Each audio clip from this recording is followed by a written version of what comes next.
Hey, welcome back to the channel. If your dryer ever doesn't turn on, or you start your dryer and it immediately kicks off, or let's say you open it up and instead of the light coming on like it should, it's all dark inside, you probably just got a bad switch. Thankfully, this is a super easy part to replace.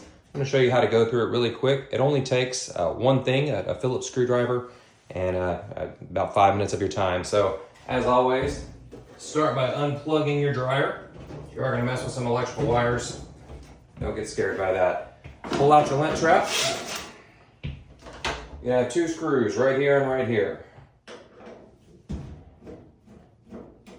we'll quickly pull those out.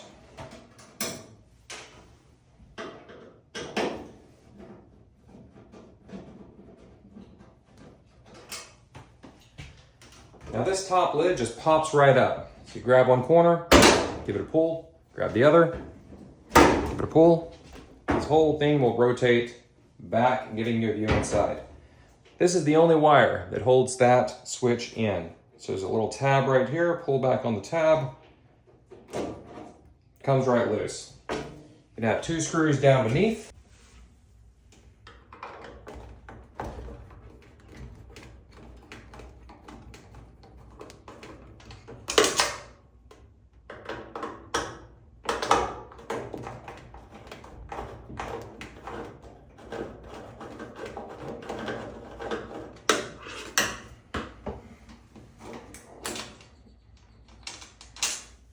And you can lift that switch right out of the top.